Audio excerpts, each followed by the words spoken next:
Please, step inside. Hey, aren't these three supposed to be fighting a war? Supposed to be. Kind of a weird place for us to meet, Chairman Hoshino.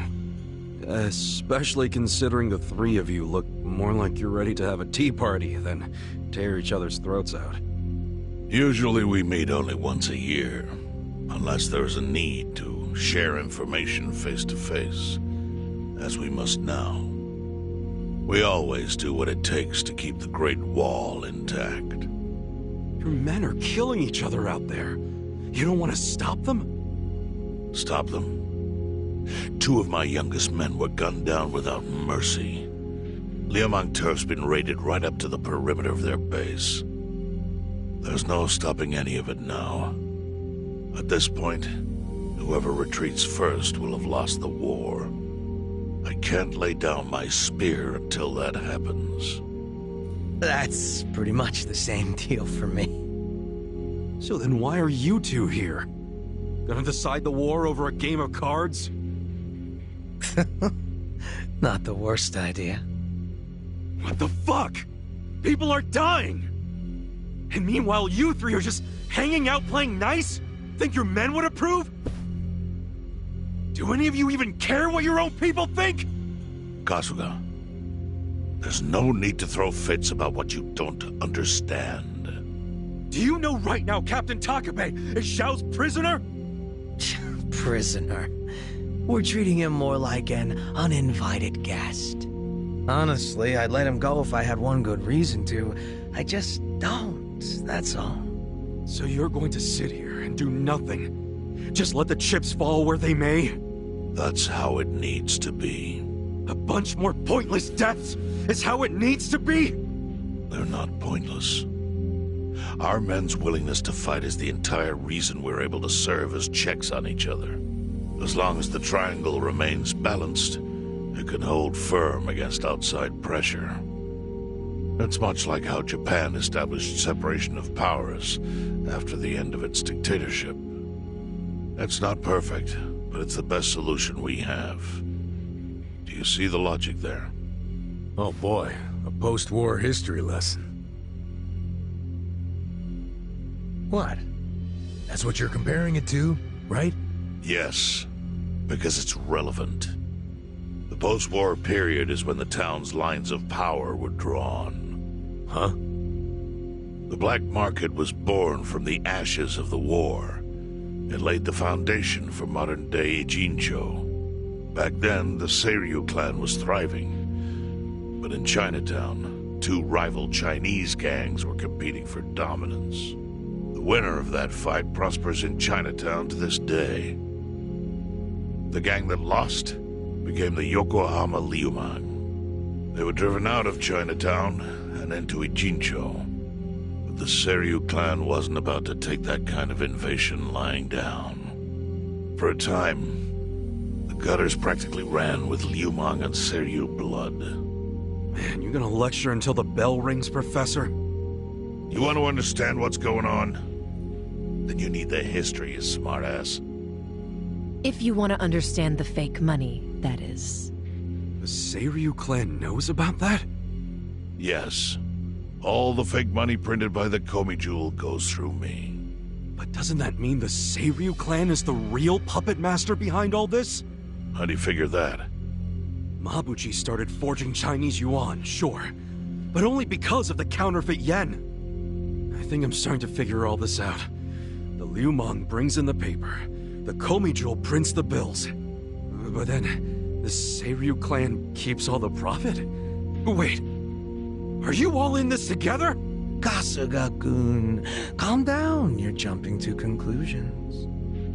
Because I'm pissed off right now. First I'm kidnapped, accused of being a Seiryu Yakuza, then blamed for being the spark that ignites a war, nearly killed over Namba's thing. Now I'm here with the Ijin 3, who, by the way, don't even give a shit about the war! Tell me, why should I calm down? He's got a point. And you with your damn Seiryu clan! You're the one getting the most out of this! No, because we're not the final destination of the fake yen. That will be Yutaka Ogikubo's pocket. Yutaka Ogikubo. I saw his name in an article. He's some big shot in the Citizens Liberal Party. All three of you are working together to support him politically? Why? Huh. Suddenly my history lesson seems relevant, doesn't it? Fine, get on with it. Ogikubo is the man who proposed making fake money in Ijincho. This was 60 years ago. He pitched the idea to the first Seiryu chairman and first Liumang boss. A politician suggested committing federal crime to a bunch of gangsters? For real? At the time, Ogikubo was only a member of the city council. But he saw the fights breaking out between the long-established Seiryu clan and the newly arrived Liumang. He understood it was, in essence, a turf war. Knowing that, he looked for solutions to stop the bloodshed, solutions that would save lives. And eventually, he managed to find an answer. Fake money, of all things. Industry. Which in this case is, yes, fake money. Ogikubo split the roles up evenly. That way, both organizations would have a common goal. The Liumang would import special paper, the Seiryu clan would print and transport the money. How did Ogikubo know the counterfeiting process? He didn't at first. But since he had faith in his plan and a desire for peace, he used every single connection he had to collect the raw materials, plus the recipe. Counterfeiting wasn't that difficult back then. Currency didn't have all the security features it has now. It's only gotten harder over the years. But anyway, after the first batch was printed, Ogikubo used it to bribe the cops. The cops? Not the Seiryu clan or the Liumang? There would have been no point in paying off those two. That conflict goes deeper. Ogikubo understood that. Okay, but why give it to the police? They wanted to control them, of course. And in the blink of an eye, they became his loyal servants. That ought to surprise no one, given how corruptible law enforcement tends to be. Anyway, Ogikubo had his new minions in uniform crack down on one certain region of Ijincho. Well, that doesn't sound like such a bad thing. Yeah, he was making the city safer, right? That was just a side effect of what he really wanted. To squash every attempt by the Seiryu to drive out the Liumang. All police resources were dedicated to that one goal. It created a tiny pocket of Ijincho that was essentially violence-free. Well, I bet that worked out great for the Liumang. Oh, and you're the sharp one, I take it. Yes. That zone became the Liumang's home. So there it was. A place controlled by a criminal organization, but with low crime. The first gray zone. And the Seiryu clan just accepted that. Why would they give up their territory and all its income streams like that? Because they were getting continuous payouts from the counterfeiting operation. And that wasn't the only thing. Anytime one of us did something that normally would have landed us in hot water, Ogikubo would contain it. He kept it off police reports. That kept us from losing men to the law. So there were plenty of benefits for us. All while we kept our honor. This Ogikubo's a pretty shrewd guy. Nah. He just used some old tricks every politician knows. Oh. Well, perhaps. But do you understand now how we benefit from him? Yeah, I get it. And my people reap those benefits also. In the 80s, the Komi Jewel was saved by the Ijincho Gray Zone. How? Our parent organization was the Jingon Mafia, which formed decades ago in Korea. Even only a few years ago, he was a body double for their leader. But every time the Jingon Mafia got crushed, some of its people would drift to Ijincho. My mother was one of those. I was young when she brought me here. Ijincho was a breath of fresh air after living so long under their ridiculous code. More and more people heard about the relief we found here, so more came. But then our safety was threatened by something else. As our numbers grew, so did our clashes with the Yokohama Liumang. You started fighting them? Not outright. Ogikubo stepped in. Right before a real war erupted. He brought us a proposal. That we take over the Seiryu's counterfeiting business. It was an offer of steady income and safe territory. How could we refuse? In return, we would perform the surveillance necessary to contain the secret. That's how we started to build a system that now monitors every inch of Ijincho. It became our way to contribute to the smooth running of Ijincho, alongside the Seiryu and Liumang. So that's the origin story behind the Ijin 3. Ever since, we've all supported Ogikubo, and he supported us in kind. He used the huge streams of money from us to secure his seat at the helm of the Citizens' Liberal Party. Now, no one in the cabinet can speak against him. After masterminding a way to bring peace to the city, he moved up in the world. Well, there are worse ways to climb the ladder, but I can't condone it. It's still a cover-up. Really? So you would say even perfect results don't matter if the methods are flawed? What about the police themselves? What about their alliance with all the Yakuza which grew from the scorched earth of post-war Japan? Light and dark joined hands to rebuild, and that's how we got where we are today. You can't deny the ends justify the means. Well, What does it even matter what happened? Who cares about that stuff right now? It's all in Ijincho's past. What we gotta think about is its future. So why'd you call us here? What do you want?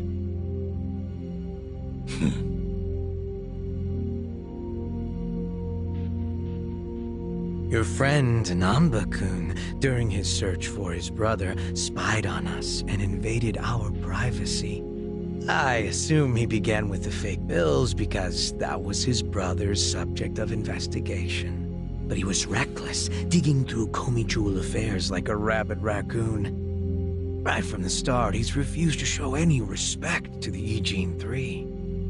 Now he's seen the counterfeiting for himself, and we have no idea where he is. We must ensure his permanent silence. Why are you telling us this? You looking to make a deal for his life or something? A deal? Kasuga, under most circumstances, all your lives would be forfeit. But I have some idea of how this fake bill ended up in your pocket. What? Huh? You do? Out of respect for this person, I will look the other way.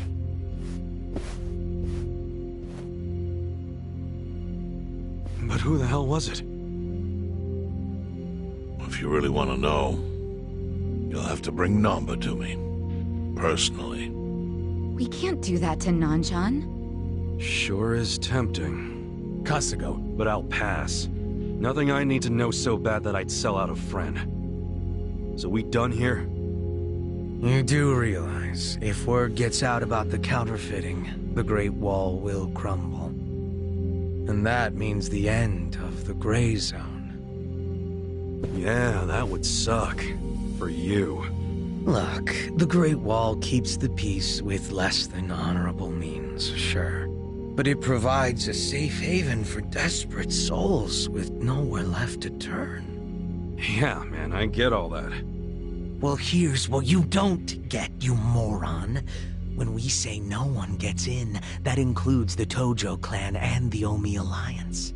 So see, if we're talking about people who owe their lives to the Gray Zone, you're one of them, Kasuga-kun. What? After you were shot, the only reason the Omi didn't finish you off is because you were inside the zone. What are you trying to say? That I owe something to the city? Go ahead and act like you're above it all, but you've benefited from our operation as much as any of us. Fine. Still doesn't mean I'm gonna sell out a friend. Before you insist on that, I have something important to say. Yeah, what? We already have assassins hunting Namba. What the hell? Who's assassins? Mine. Somebody had to step up. That's stepping up in your book? Hunting an innocent man? Unlike you, Kasuga, I don't turn down attractive offers, but don't worry. I told my guys to make it painless. But, my men have gotten a little rough lately. You son of a bitch! Call him off! No can do. I think one death for the sake of the whole city is worth the price. What do you say to our offer now? If you refuse, Namba will die. But aren't you gonna kill him all the same if we bring him to you? Instead of worrying about that, worry about getting to him first. Your clock's ticking. Hey, we don't even know where to look. I may have an idea. Well, there you go. So, Kasuga, given all this, what will you do? I mean, guess I'm rescuing Namba from your stupid assassins.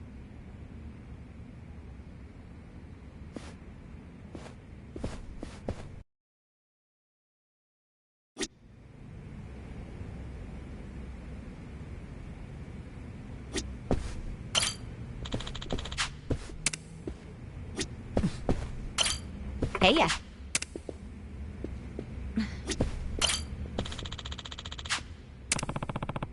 No.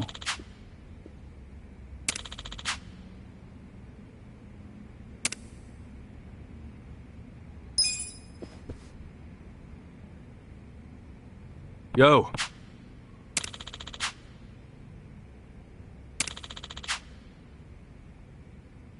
Hmm?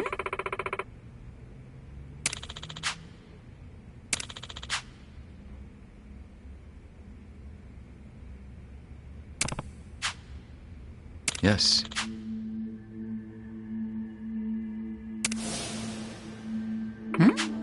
I see.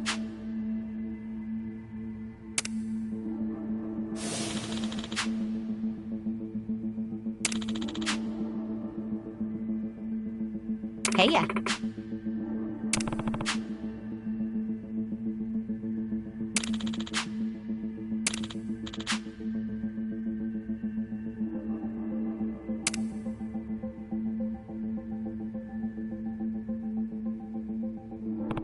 Yo. Sup?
Iらっしゃいませ。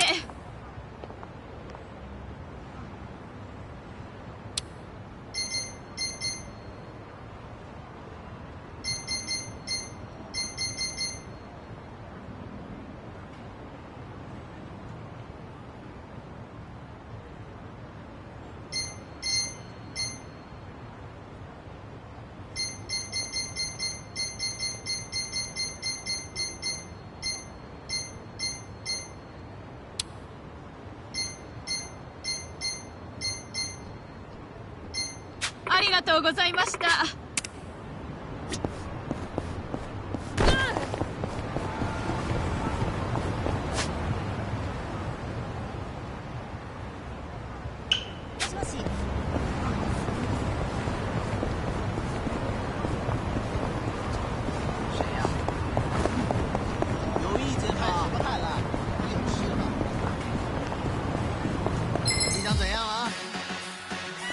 Here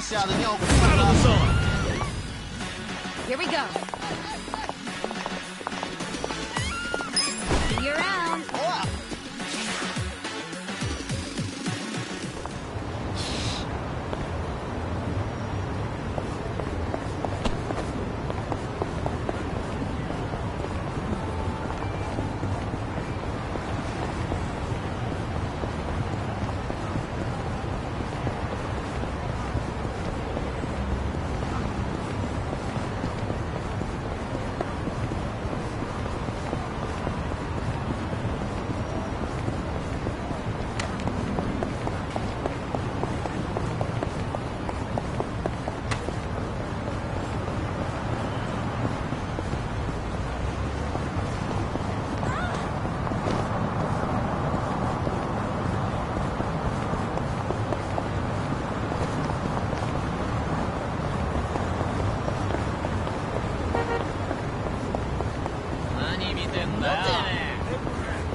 What was that?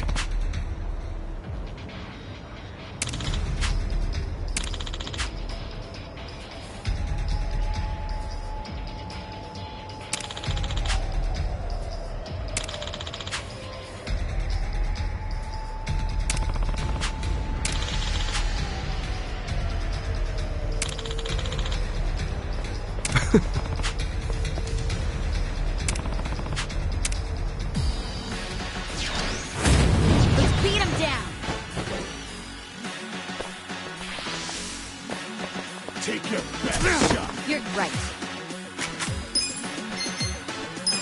This out.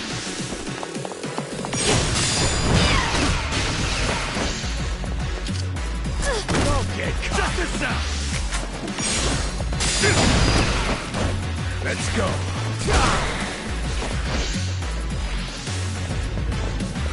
Let's cool. Here we go.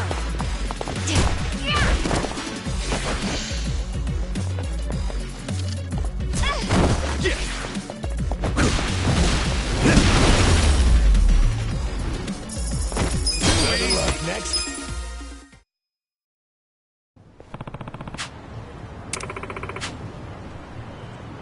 Yo,